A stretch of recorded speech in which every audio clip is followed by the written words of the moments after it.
प्रिय विद्यार्थियों, इस वीडियो में हम क्लास 9 की हिंदी के एग्जाम 2023 के लिए जो है यहाँ पर हिंदी के इंपॉर्टेंट क्वेश्चन का पार्ट 2 करेंगे। इससे पहले हमने पार्ट 1 करवा दिया है। अगर आपने वो वीडियो नहीं देखा है तो उस वीडियो की आप जरूर देखें। तो देखिए, हमारा पहला क्वेश्चन है। यहाँ पर देखिए क्या करना है हमें कि नीचे जो पंक्तियाँ दी गई है उनमें निहित व्यंग्य को स्पष्ट करना है। देखिए, जैसे हमारा यह है कि जूता हमेशा टोपी से कीमती रहा है, अब तो जूते की कीमत और बढ़ गई है और एक जूते पर 2500 टोपियां न्योछावर होती है। तो इस बात में क्या व्यंग्य यहाँ पर किया गया है वो हमें बताना है। तो देखिए, यहाँ पर क्या बोला गया है कि टोपी सम्मान की प्रतीक और जूता सामर्थ्य या अधिकार का प्रतीक है। व्यंग्य यह है कि शक्तिशाली व्यक्ति के चरणों में अनेक लोग झुकते हैं। आज की दुनिया में गुणी लोग भी अपने स्वाभिमान को भुलाकर शक्तिशाली अर्थात धनवान लोगों की सेवा में खड़े रहते हैं। जूता देना एक मुहावरा भी है। इस तरह अब जूतों की कीमत बढ़ गई है। इसके बाद देखिए, नेक्स्ट क्वेश्चन है हमारा कि पाठ में टीले शब्द का प्रयोग किन संदर्भों को इंगित करने के लिए किया गया होगा। तो इसका आंसर देख लीजिए। पाठ में टीले से तात्पर्य है मार्ग की रुकावटें अथवा बाधा उत्पन्न करने वाले लोग, सामंतवादी और पुरातनपंथी लोग। टीले पर ठोकर मारने का उल्लेख करने से लेखक ने बाधक तत्वों जैसे तत्कालीन समाज में व्याप्त शोषण की प्रवृत्ति, अन्याय, छुआछूत, जाति पाति आदि बुराइयों को ध्वस्त करने का संकेत किया है। सुविधा भोगी लेखक ऐसे तत्वों से समझौता कर लेते हैं या उन्हें अनदेखा कर बगल से आगे निकल जाते हैं। लेकिन प्रेमचंद का स्वभाव समझौतावादी नहीं था। वे तो सामने से ठोकर मारकर बाधक तत्वों को ध्वस्त करना चाहते थे।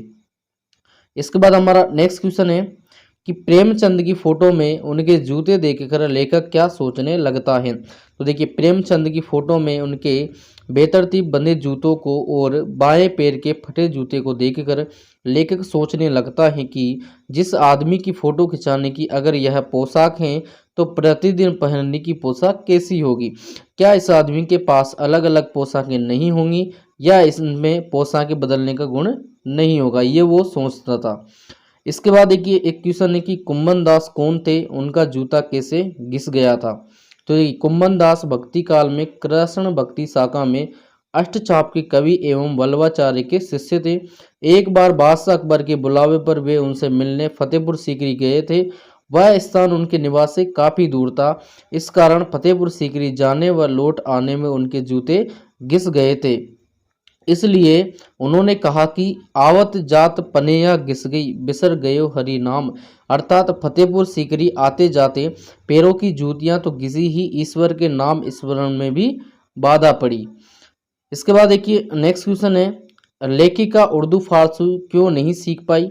लेखिका महादेवी वर्मा की उर्दू फारसी सीखने में रुचि नहीं थी, परंतु उसके बाबा चाहते थे कि वह उर्दू फारसी सीखे, इसलिए एक मौलवी साहब को भी इन्होंने लगाया था, परंतु लेखिका उसके आते ही चारपाई के नीचे छिप जाती थी। परिणाम स्वरूप वह उर्दू फारसी नहीं सीख पाई। इसके बाद नेक्स्ट क्वेश्चन है हमारा कि लेखिका ने अपनी माँ के व्यक्तित्व की किन विशेषताओं का जो है उल्लेख किया है। तो देखिए क्या है इसमें, यहाँ पर देखिए विशेषताएं लिखी हुई कि लेखिका की माँ हिंदी और संस्कृत की ज्ञाता थी, वह धार्मिक विचारों वाली महिला थी और पूजा पाठ किया करती थी। गीत लिखने के अलावा मीरा के पदों को गाया करती थी। वह सांप्रदायिक सद्भाव रखती थी।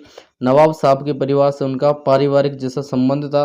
बच्चों को शिक्षित एवं संस्कार युक्त करने के प्रति वह विशेष जागरूक थी। इसके बाद नेक्स्ट है एक कुत्ता और एक मैना, जो कि हजारी प्रसाद द्विवेदी ने यहाँ पर लिखा है। तो इसमें देखिए हमारे पास क्वेश्चन क्या है, गुरुदेव ने शांति निकेतन को छोड़ कहीं और रहने का मन क्यों बनाया। देखिए उसके क्या कारण थे कि उनका जो स्वास्थ्य था वो कुछ दिनों से ठीक नहीं था, उन्हें आराम और एकांत की जरूरत थी। शांति निकेतन में मिलने जुलने वाले दिन भर आते रहते थे, जिसके कारण उनके आराम में व्यवधान पड़ता था। इसलिए उन्होंने श्री निकेतन के अपने पुराने 3 मंजिली मकान में रहने का निर्णय किया। इसके बाद देखिए नेक्स्ट क्वेश्चन है कि गुरुदेव द्वारा मैना को लक्ष्य करके लिखी कविता के मर्म को लेखक कब समझ पाया। तो यहाँ पर देखिए इसका आंसर आप पढ़ लेना। यहाँ पर देखिए इसका आंसर लिखा हुआ है, सिंपल आंसर है, कोई दिक्कत नहीं आएगी आपको याद करने में भी। इसके बाद देखिए हमारा नेक्स्ट क्वेश्चन है, हमारा दर्शनार्थी लेकर आए हो क्या। रविंद्रनाथ टैगोर लेखक से ऐसा क्यों पूछा करते थे। तो यहाँ पर देखिए क्या है इसका आंसर कि लेखक प्राय देर सवेर किसी दर्शनार्थी को लेकर रविंद्रनाथ टैगोर के पास पहुंच जाता था, पर वे नहीं चाहते थे कि लेखक असमय किसी को मेरे पास लाए, वह भी केवल दर्शन पाने के लिए। उन्हें दर्शन देना व्यंग्य जैसा प्रतीत होता था, इसलिए जब कभी लेखक उनके पास पहुंचता था तब वह व्यंग्य में यही पूछा करते थे कि दर्शनार्थी लेकर आए हो क्या। इसके बाद है देखिए श्री निकेतन में कुत्ते को आया देखकर आश्चर्य होने का क्या कारण था। तो यहाँ पर देखिए क्या था उसमें कि श्री निकेतन से शांति निकेतन की दूरी लगभग 2 मील है। गुरुदेव कहाँ रह रहे हैं यह भी उस कुत्ते को किसी ने नहीं बताया था, और न ही किसी ने उसे श्री निकेतन के पुराने मकान तक जाने का रास्ता बताया था। फिर भी अपने स्वामी का स्नेह पाने के लिए वह वहां पहुंच गया था और गुरुदेव के हाथ के स्पर्श को पाकर स्नेह रस का अनुभव करने लगा था। इसी बात पर गुरुदेव तथा लेखक आदि सभी को आश्चर्य हो रहा था। इसके बाद देखिए नेक्स्ट क्वेश्चन है कि मानसरोवर से कवि का क्या आशय है। तो देखिए इसका आंसर ये लिखा हुआ है, तो आप इसको याद कर लेना। इसके बाद देखिए नेक्स्ट क्वेश्चन है कवि ने सच्चे प्रेमी की क्या कसौटी बताई है। तो देखिए इसका आंसर क्या होगा कि कवि ने सच्चे प्रेमी की कसौटी यह बताई है कि उससे मिलने पर मन की सारी मलिनता नष्ट हो जाती है, अर्थात सारे पाप धुल जाते हैं। नेक्स्ट है इस संसार में सच्चा संत कौन कहलाता है। तो देखिए इस संसार में सच्चा संत वही है जो किसी भी मतवाद या संप्रदाय से निरपेक्ष होकर ईश्वर की भक्ति में लीन रहता है। इसके बाद नेक्स्ट क्वेश्चन है कि मनुष्य ईश्वर को कहाँ कहाँ ढूंढता फिरता है। तो देखिए मनुष्य कभी वह देवालयों में, मस्जिद में, तीर्थ स्थलों में, काबा काशी में, इन जगह पर वो ढूंढता फिरता है। इसके बाद देखिए कबीर ने ईश्वर प्राप्ति के लिए किन प्रचलित विश्वासों का खंडन किया है। तो यहाँ पर देखिए सारे उसके आंसर लिखे हुए हैं, तो आप इसको याद कर लेना। इसके बाद देखिए नेक्स्ट क्वेश्चन है कबीर ने ईश्वर को सब श्वासों की श्वास क्यों कहा है। तो देखिए ईश्वर इस समस्त सृष्टि का रचयिता और पालन करता है। सभी जीवधारी उसी की रचना है और वही घट घट में निवास करता है। वही संसार के प्रत्येक प्राणी की सांस सांस में समाया हुआ है। वह किसी जीव से अलग या उससे भिन्न नहीं है, इसलिए कहा गया है कि ईश्वर सब श्वासों की सांस है। इसके बाद नेक्स्ट क्वेश्चन है कवियत्री द्वारा मुक्ति के लिए किए जाने वाले प्रयास तो वे व्यर्थ क्यों हो रहे हैं। देखिए कवियत्री को प्रतीत होता है कि कोरी भक्ति के सहारे परमात्मा की प्राप्ति की कामना करना कच्चे धागे की रस्सी से नाव खींचना जैसा है। इस प्रयास में जीवन बीता जा रहा है लेकिन ईश्वर से मिलन नहीं हो पा रहा है। इससे उसे लग रहा है कि उसकी सारी साधना व्यर्थ जा रही है। इसके बाद नेक्स्ट क्वेश्चन है कि कवियत्री का घर जाने की चाह से क्या तात्पर्य है। तो इसका आंसर यहाँ पर लिखा हुआ है, आप इसको याद कर लेना। इसके बाद देखिए हमारा नेक्स्ट क्वेश्चन है ब्रजभूमि के प्रति कवि का प्रेम किन किन रूपों में अभिव्यक्त हुआ है। तो इसका अभी आंसर यहाँ पर लिखा हुआ है, इसको भी आप याद कर लेना।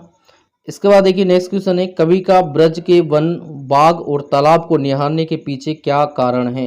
तो इसका भी आंसर लिखा हुआ है, इसको भी आप याद कर लेना।